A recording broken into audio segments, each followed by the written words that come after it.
divas! Today I'm going to show you how to breathe correctly for your singing and hopefully unlearn all of those bad breathing habits that you may have picked up along the way. Let's get started.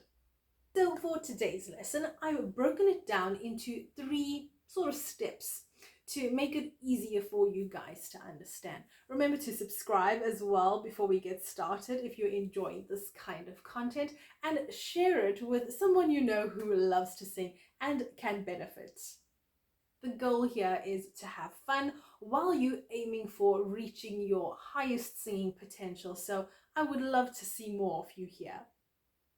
So first up we have diaphragmatic breathing, but in a more focused sort of manner.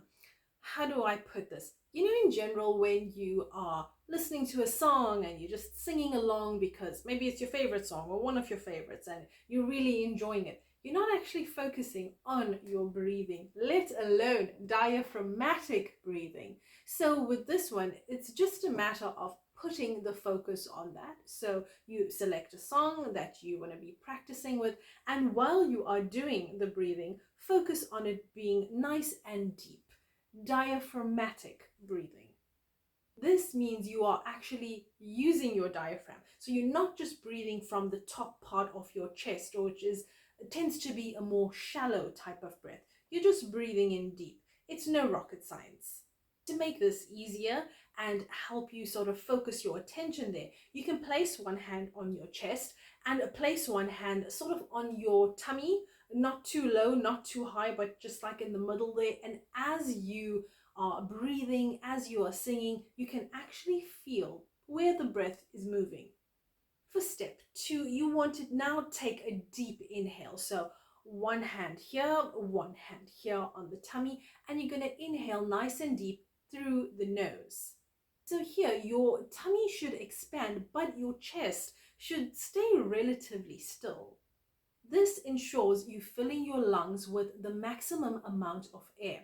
But now when I say maximum, there is a disclaimer there. There tends to be this sort of belief that you always need to be taking in these really big, deep breaths for every single time you're singing every single song. And that is just not the case. I have found that, yes, okay, you want to be able to breathe deep, but sometimes you can make the mistake of breathing too deep where it feels uncomfortable.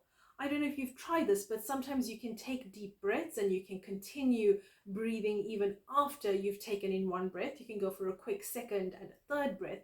And at that point, you will actually feel that your chest could start to pain. That is because you are expanding the lungs too much. So it really is song specific. You want to find a happy medium between taking in a nice deep breath, not too deep, and not shallow breathing either. Now, while you are doing this, remember how important the role of good posture plays. You are not even going to be able to take in your nice deep breaths if your posture isn't correct. And you can just try the opposite and see.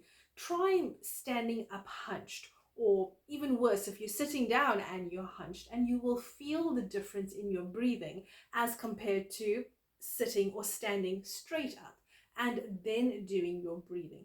Posture plays a critical role because that helps physically open up this chest area to make it easier for you to take the air in and expel it.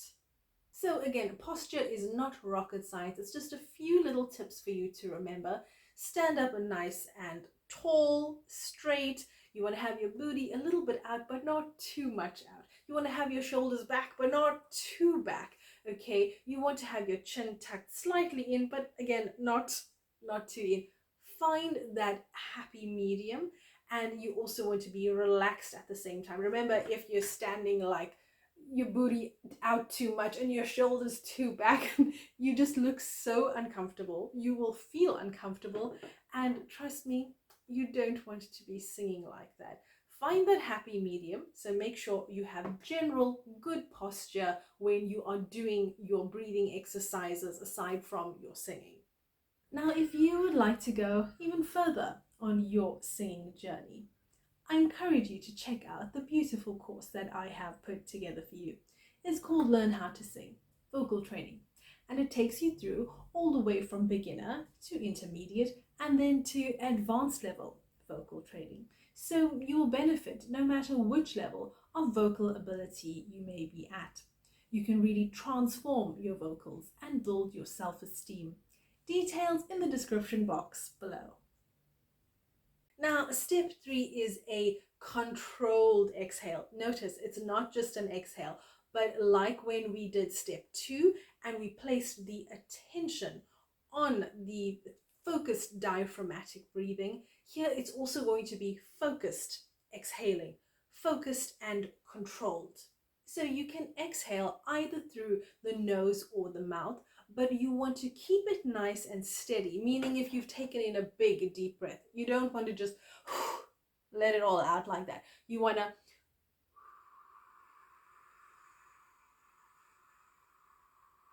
let it be really controlled. Now, the whole point of this one is to help keep your phrases really steady when you're singing. Think about if you have done this yourself, or maybe you've heard someone else singing and the breath doesn't sound controlled because, yes, maybe they've taken in a big deep inhalation, they've got all this air, but they can't control it when it's coming out, and it sounds like they run out of air when they're singing. It just sounds sad. It sounds like the person isn't a very good singer, but if you can learn to control that exhale, it is the exact same thing when you're singing. So you will be singing a song and you'll be able to carry out those long phrases of song. Now, I want you to practice this breathing technique daily, at least for the next 7 days, so that you can see a difference. You can even try this one with a book placed on your tummy, on your diaphragm while you're lying down for added awareness. While you have the book there, you can also try placing the book on your head and walking around your living room with it. That's one of the exercises I also make students do to help them with their posture, because you can't be hunched over with the book on your head. You've got to stand nice and tall, and it also puts your awareness there because you're so aware of this book on your head and not wanting to drop it that you have to stand up straight and also control your posture as well.